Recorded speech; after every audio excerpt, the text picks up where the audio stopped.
Hello there. How are you doing today? Sorry, I'm just going to have a glug of water. And I'm going to make myself a little bit lower. Hi, I'm Sita and you are watching the Shawl Knitter Unplugged. One of my episodes, I don't count them, I don't number them. I used to, but it didn't make any difference to me or really anybody else. So this is just where I am right now, and I come here to share all my creative endeavors which keep me busy in my life and give me so much joy. Color is something that just drives me. Nature is being in nature really deeply inspires me, and yeah, color and nature, put them together and you can have a whole lot of fun. So I do lots of different fiber arts. I am a textile designer, but that happened a very long time ago, and since then I've just jumped into fabric, textiles, fiber, you name it. And I'm a textile artist, I'm a fiber artist, and I just love learning new craft. So this year I have jumped into quite a little deep hole that I'm wanting to go to for quite a while, but I have been a little nervous about weaving. I don't really know why, but I do know why actually, because the other thing you need to know about me is that I'm a nomad. I don't have one place where I live, or not even one country. I live probably more in India than I do in the country of my birth, which is South Africa. So I hop around quite a lot, and that makes my ability to craft rather honed. There is no shortage, let me tell you that. My suitcases are filled with yarn and dyes and needles and all sorts of things, and now there will also be a loom that will have to come with me to India. So if you haven't been here before, the other country, which is the country of my birth, is South Africa, and I'm here right now. It's just coming from autumn into winter, and I've just recently returned about 6 weeks ago from India, where I spent 5 months, and then I come here for the winter, and then in October I go back off to India to revel in the color and the beauty of the mountains and the holy Ganges River and the color of life. And there are so many crafts in India, as you probably know. Anyway, all that to say, I say what? I've started weaving, which you probably know if you watch my Instagram. I started weaving about 6 weeks ago, and I completely dived into it. I took a couple of lessons, and I'm loving it. I'm absolutely loving it, and I'm managing to fit it in alongside all the other crafting that I normally do. So nothing's taken a back seat. I'm still knitting, even crocheting at the moment. I'm dyeing yarn, I'm spinning yarn, and a weaving yarn. So I suppose you can see this lovely baby chicken, little chick, Easter chick yellow sweater that I'm wearing. And in fact, I did think I cast this on the Easter weekend. This is the Sussuruss, Sussurss, I think, sweater from Jorge Locatelli. And it's gorgeous. It's very light. It's a band of lace in a fingering weight, alternating with a band of single mohair. And I've used mostly this variegated mohair. but I just put in one row of this just plain yellow. So this is what it looks like. I'll stand up, you can see the bottom. And the sleeves, I've modified the pattern a lot. The sleeves are not stripy. I just was not in the mood for more stripes. So the sleeves are just one single strand of lovely mohair, and I've given it an I-cord bind off. I didn't decrease at all, so I just went straight down with the sleeves and then decreased at the end and made the I-cord bind off. So the interesting thing for me in this sweater, and this is how I love to wear sweaters, I like them to be loose. I really don't like very fitting things. But I did get a bit nervous when I was making this one because I saw the photo of Hoki with the pattern, and it was really nice. I really appreciate it when the designer does say on the pattern what size is being worn in the picture, so one can get an idea, you know, the size of the person versus the size of the garment. Anyway, Hoki herself was wearing the 3rd size. And I thought, wow, I thought she was quite small. And I would normally knit the 2nd size. So, and I'm a bit bigger than her, possibly, I don't know, but I'm sort of a medium-ish person. I think 101 centimeters is actually what I like to choose, not less, as a full bust measurement for a sweater. And it looked quite fitted on her. So I thought, okay, I'll make one size bigger. I made the 4th size, which I've never made a 4th size before. And so I was a little bit nervous, is it going to be too big? And it's perfect. It's just how I like it. It's a round yoke, knitted from the top. And the decreases are very well hidden inside the lace. And then the armhole is quite long. It's quite deep. In fact, it's very deep, but it's just how I like it. And I love the way it's made this sort of yoke line across the top of the arms. So that is actually where the yoke ended. And then when I cast on for the sleeves, I just went on with the single strand of mohair. So, yeah, I finished this not too long ago. I've worn it a couple of times and it's really cozy. Today is quite a lovely day, a lovely autumn day, but inside the house, it's quite cool. So it's about 22 degrees outside. So inside, it's probably about 18. I did go and put this on specifically to do the podcast because I had like a knitted vest on top of this. But I wanted to show this, but I'm actually very comfortable. So there you go. It's very light, and I would love to just make one because I like the whole style. I like the neckline and everything about it. So I wouldn't mind. I was thinking of using up some of my mohair stash and just making one totally out of straps of single strand of mohair, which I think that could be really lovely. And like that will be as light as a feather and also very travel worthy. I mean, I can scrunch it up in my bag and layers. I've got to think of all those things. Unfortunately, because I do sometimes like making big things. In fact, at the moment, I'm just starting a very exciting knitting journey. I'm sure if you know Stephen West, you will know his mild magic sweater, which is a very large swancho, gorgeous, fabulous swing top. No, it's not a swing top. It's like a big bat, very, very modular knitted. In fact, was the first garment I ever knitted of Stephen West. I think in 2012 or something to that effect. And I recently saw a lovely photo of Stephen and Barbara dancing around in their mild magic sweaters, and I thought, I need one of those. I need one.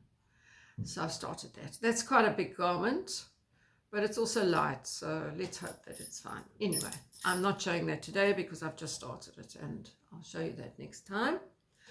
So what I wanted to just catch up with you, I've been doing some very interesting stuff. Yesterday I gave a fabulous yarn dyeing workshop here in this gorgeous lovely house that I'm house sitting. Big open kitchen space, and I had 5 ladies here and we had a total blast.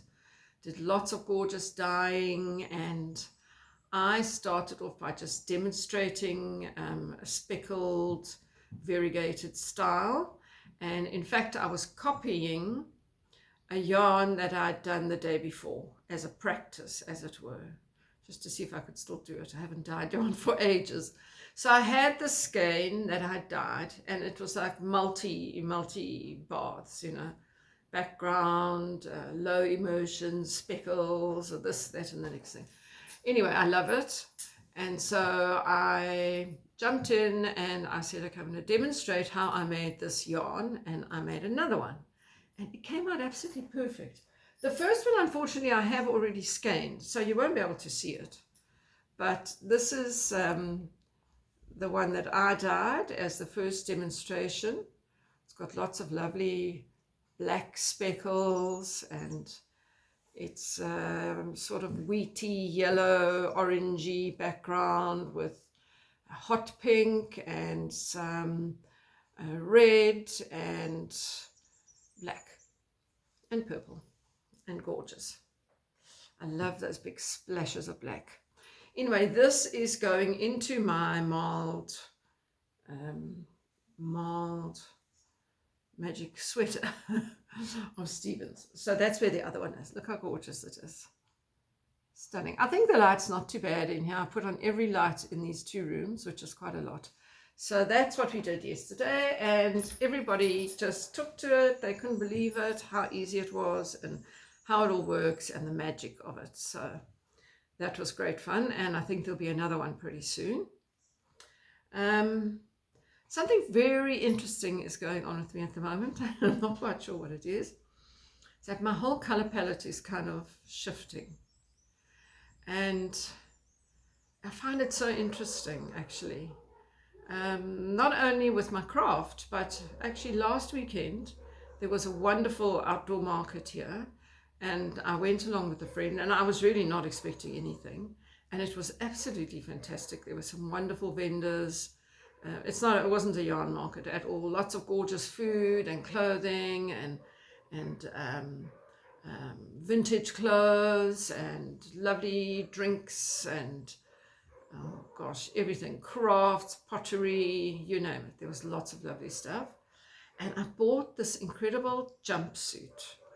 You know, it's like, you know what a jumpsuit is? It's an all-in-one garment. And this one is big and baggy. And it's made out of a lightweight linen. And it's black. Now that is the weird thing. That is black. Because I don't wear black at all. I've actually tried to wear black in the past. And I think many years ago, probably about 25 or 35 years ago, I remember buying this gorgeous black dress. It was like a lycra. It just, you put it on and it just like hung and clung, and it was a long dress. It was absolutely gorgeous, pitch black. Probably the most expensive dress I'd bought at that time. I never ever wore that dress. Every single time I put it on, I just couldn't wear it. It was just not doing it for me. Anyway, so I haven't had any relationship with black, but I tried this thing on and I really loved it. And I thought, God, can you just imagine it with my gorgeous, amazing, colorful, shawl, like, you know, wearing this over that. And I think in my mind I thought that's how it's got to be. My knits are bright, totally bright, and I can wear it over the black. So I bought it and I absolutely love it. I love it, and I actually wore it away from the market, including the boots that I bought, which were also pre-owned, beautiful suede boots with like sheep's wool inside, just exactly what I was looking for, really good price. And I also bought a really fascinating little top that, gosh, I have to fetch it as well. It's just such an amazing piece of work. Here I am. Well, this is it. And guess what? It's also black. So it's totally sheer. It's absolutely gorgeous. Very lightweight. So what she had done is she had purchased this little top from a second-hand shop, and she had embellished it. Okay, I'm coming up to, you see, you can see me. Look, you can see me right through this whole thing. Very weird. Wow, what an effect. Anyway, she embellished the collar and the whole border of this blouse. This is like a blanket stitch. These are sequins, little flowers.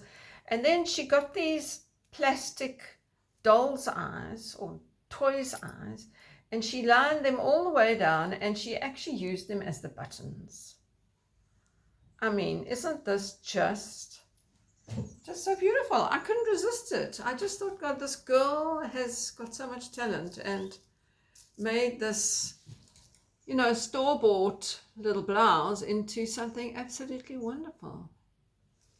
Anyway, that would also go nicely with this. So all that to say that black's now a color in my book, which is great. Why not? So the other thing that I've been doing is, of course, the weaving, and I am using a lot of the Eri silk that I brought back from India, which is so perfect for this. I tell you, the two things go together like you have no idea. I mean, if you can feel one of these silk scarves that I have woven, they are light as air, and they just have that something that just does it. So here is one of them. This is the first one. Once I got sort of as confident as I felt I could get to start using the silk, this is the first one that I made.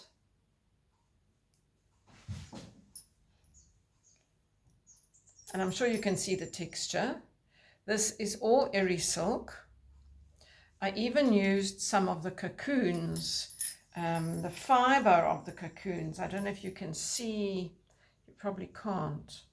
These thicker stripes, I pulled the fiber out of the cocoon cakes, there, those thick stripes, and just used the fiber into the weave, and it's just given this gorgeous, gorgeous texture, and I love it. It's really lovely, and it weighs nothing. But this is also like neutrals, okay? Gorgeous, beautiful neutrals that I do love. But I guess maybe I'd even go out wearing this over this jersey, because that's me, I don't really care, and I love color, but I love the silk. The silk, the nature of the silk and the texture of the silk and the lightness of it. Oh, it's just magnificent. So that was the first one. And then literally this morning, I pulled this off the loom, and this is the next one, also in Eri silk, with a different colorway, but a bit of a more varied color. This is all natural dyed Eri silk from India. This beautiful mustard. And then there's a couple of greens, which I don't know if you can really see, the browns. There's the green. It's very much like an olivey green.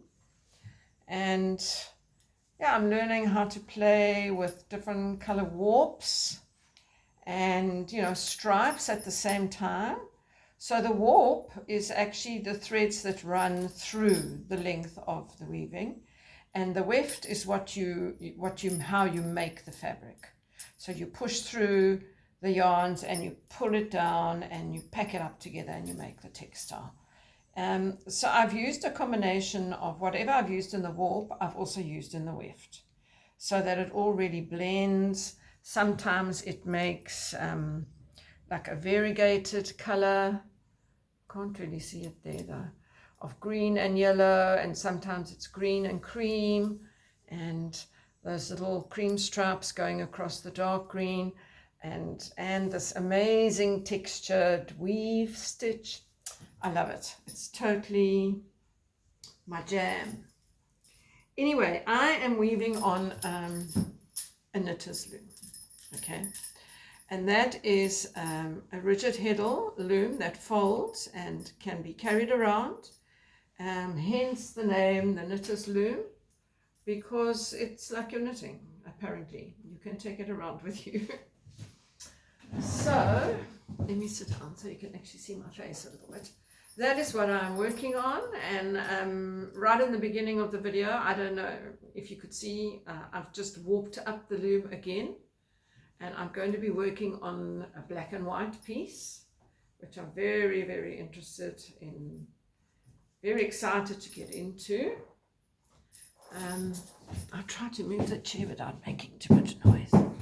So the warp is out of this black cotton, and some of the white, there's a white strip as well. So the warp is out of cotton. The weft is going to be a combination of some very interesting materials. This, I don't know, can you see this? This is a very hairy, stringy-ish looking thing. So this is just going to make, an appearance every now and again. This is linen and flax, I think. It's not the same thing, but it's very kind of stringy and really beautiful, very shiny actually. Is it focusing? Yeah. So there's that, and then this is the mulberry silk, which is also very shiny and lovely and glossy. Then there's also going to be a bit of this cream merino, pure merino wool, which will just give it a bit of body. And then I'm also thinking of adding this lovely cotton boucle in the black and white. So that's going to be my palette. Very exciting and very different. And so I'm looking forward to doing that. But I have just spent probably in the region of 3 hours warping the loom and then pulling the holes through all the loops and tying it all up and tensioning it, and it's like ready to go. But I'm not sure if I'm going to get started today, because I know if I do that, I'm not going to stop. And my idea is not to become obsessive about it. And so I'll see how I feel. I'd like to actually go for a walk pretty soon. It's nearing the end of the day, so maybe I'll do that. But weaving is definitely on the cards every day, as is spinning, which I do in my little morning ritual for 20 minutes while I oil pull. And I am doing some plying at the moment of one strand, 2 singles that I have spun all on my Turkish spindle. One is merino yak and the other one is merino silk. So I've spun them in singles and now I'm plying them together. I already have about 40 or 50 grams that I've already done. This will give me about another 40 or 50. It's a slow process. But I'm building up quite a nice stash of hand-spun yarn, and I'll show you them at some stage, but not today. So the other absolutely incredible thing that I want to share with you is, you can probably see it. It doesn't really stand out so much, does it? This is my latest blocked knit, off the block this morning. Totally divine. Once again, couldn't be more neutral if it tried, and it can be more gorgeous. This is Helen Stewart. I'm so glad I remembered her surname. I always forget it. Of Curious Handmade. She just had a mystery knit along, and this was called the 24 Birds Mystery Knit Along. I started it a bit after the beginning. I wasn't really going to do it, but then I really enjoyed, once I found out that it was a pie circular wrap, I decided to do it, because I've knitted her anthology throw, and that was just such a wonderful experience, and I really enjoyed knitting that big circular shape and working out from the center. And I had bought a 1.5 meter cable for that project, so I had everything I needed. So I decided to start this. So when I was at the Cape Town Yarn Festival, which is probably a month or so ago now, I bought some yarn, and I don't know why I bought some yarns that I didn't really have any plans for. and that's not very difficult to do when you're at a yarn festival. So I was at the Naughty Habit store, and I was actually buying these very cute little needle tip stoppers. Can you see that? They're these gorgeous, like squashy, what do you call it? Like rubber, there's a word for it. Little sweaters that you stick on the top of your needles, stop your stitches from falling off. I don't normally go for these things, but they were just like a good idea when you're knitting something with a lot of stitches, okay? I can tell you. I don't like sort of knitting accessories. I hate things hanging off my knitting, and I really don't like stitch markers with dingly danglies, and I buy like them almost invisible stitch markers, which sometimes not always a good idea, but that's what I like. Anyway, I was at Naughty Habit, and I was looking, you know, I bought that, and I was looking at what else was on the shelf, and there was this lovely, I think it's called Knotty Knots, their wool, caked up. I've got nothing to show you because it's all in here. I'll show you now. And it's a sort of gradient. And it is a gradient. It starts in a dark color and ends up in a much lighter shade, or vice versa. So something caught my eye. It was just sort of like this minky gray, you know, that turned into like a sort of linen color, which I hardly consider those sort of things colors.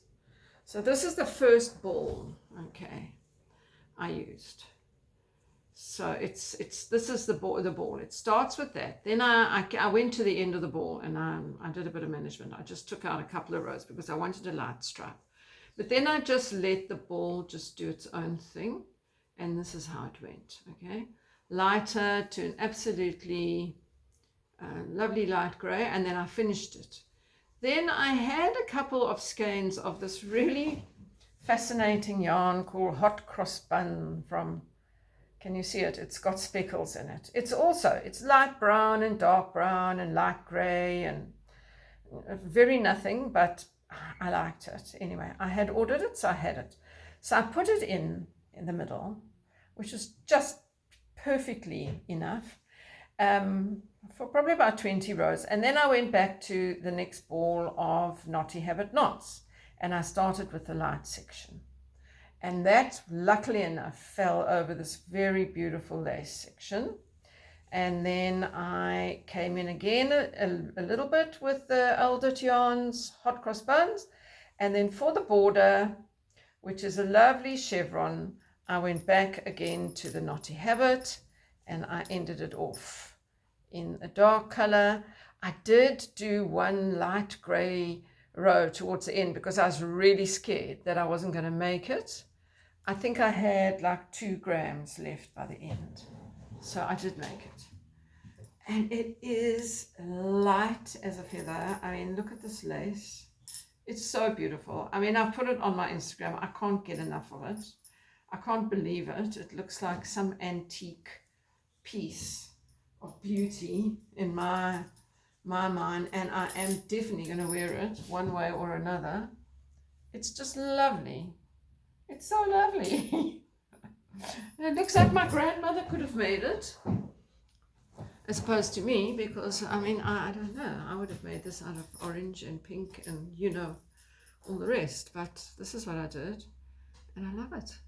So it's my neutral, black and neutrals phase. I wonder what that means. I guess it also goes with my, you know, natural grey hair, which I totally love. And yeah, but it, you know, it just won't stop me wearing any other bright colors, as you can see. But look, I'd wear this. This is me, you know. And I mean, I often used to say to my daughter, like, I was getting dressed, you know, do you think I can wear this color with that color? And she'd say, Mom, you can wear anything. It just works with you, okay? So that was a lovely compliment. So yeah, this, I'm still sort of catching my breath. I literally unpinned this from the blocks about an hour and a half ago. It is so lightweight, really. And the lace, I mean, you can see, look at it. And I have to tell you, if you haven't knitted a Helen Stewart pattern, you better go and do that. Her patterns are incredible. They are so clearly written. They're written on like an Excel spreadsheet, each row how many stitches you'll have after every row, what percentage you are through the garment. It's amazing what colors to change, how much yarn you should have left. There's nothing left to chance, and it is just a pleasure. It's such a pleasure. So I've knitted a few of her other things as well, but these pie shawls are divine. I'm looking forward to another one. I might even make another one of these in a totally wild color, because I have to. So I think that's about it for today. It's ended up being over 30 minutes, and it's going to take forever to upload, but nevertheless you'll see it when you see it. So I'm now going to have a cup of tea and try not to get any further involved in this new setup here on my loom, and go for a lovely walk before it gets too cold. It's a little bit breezy, but it's a stunning day, and I think it's around about, what's the time now? 3:20. Perfect. So by 4 o'clock I should be walking. And yeah, thanks for coming along. And if you're in the Western Cape of South Africa, please connect with me if you're interested. I stay in Stanford, and I'm doing a series of workshops over the winter here called my Mindful Makers Retreats. And the yarn dyeing we did yesterday was the first one. I think there's a request for another yarn dyeing. I am quite keen to do a new knitting technique, which might not be new to anybody else, but it's a combination of knitting and weaving, it just so happens to be that I'm a weaver as well. But this technique is something that I made some years back, and it is really delightful. It's where you knit a piece of knitting and then you drop various stitches, and you weave with a darning needle and a different color thread.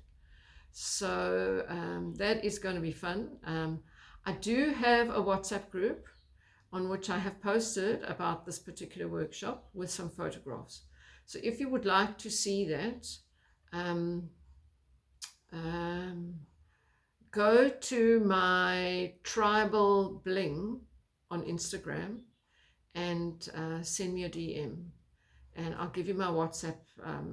We'll have to swap numbers, but I don't want to swap numbers here on YouTube. So if you can end up giving me a number where I can add you onto my WhatsApp group, and you can see what's going on. Stanford is a fabulous little village. It's full of crafty people. It's quite amazing per head of people that live here. There's a wonderful weekly group that gets together. It's called the Crochet Club. Oh, I must show you my crochet. It's turning me into a crocheter, although quite frankly hardly anybody crochets, but it started off as a crochet club, and then we don't care, we just craft. So there's a lot of knitters and we cross over all the time. I say we because last year I was also here and I joined them, but this time I'm actually crocheting, and I'm very proud of my what would I call this, chevron crochet blanket that I've decided to do. So I went to a quilting guild meeting with a friend in Montague, and they were having a knit and crochet bring in show and tell day. So anyway, there was this lady who was teaching this lovely crochet chevron stitch, which is so easy, and I just fell in love with it. So I had a crochet hook and I just cast on 66 stitches, and I thought, okay, that's enough, I'll just try it. So I love it. I totally love it. I have made something like this a long time ago out of bamboo, and it was very heavy.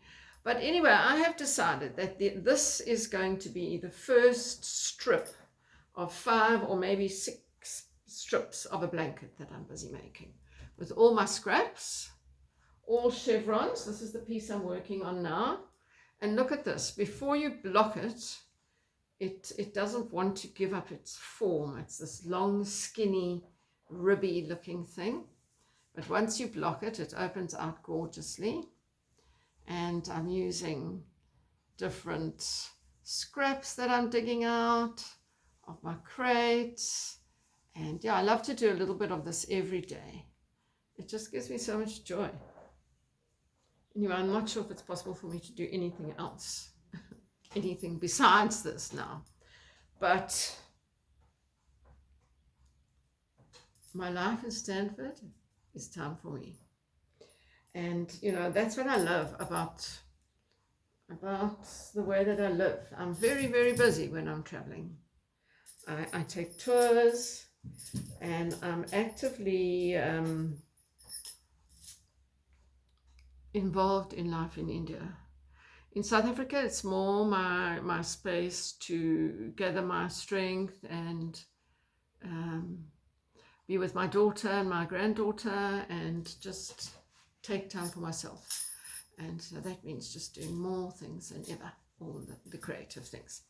So I'm going to leave you with that today. Thank you so much for coming and listening to me mumble on about all my lovely things. But I'm really excited. I just decided today's the day.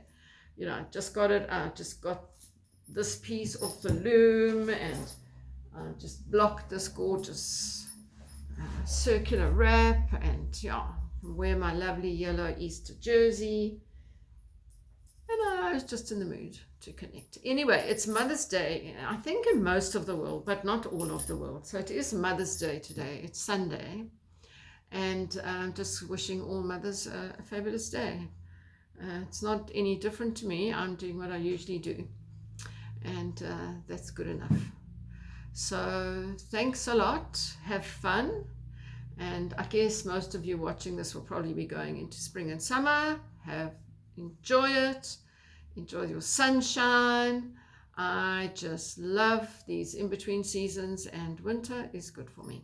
I have a lovely fireplace here next to me. You can probably just see the chimney coming down. It's a little small Queen Anne stove, and it's going to get fired up with some wood when the time comes. And I'm going to be sitting right here, coloring and playing and knitting and weaving and having fun. So thank you. Enjoy whatever it is you love doing.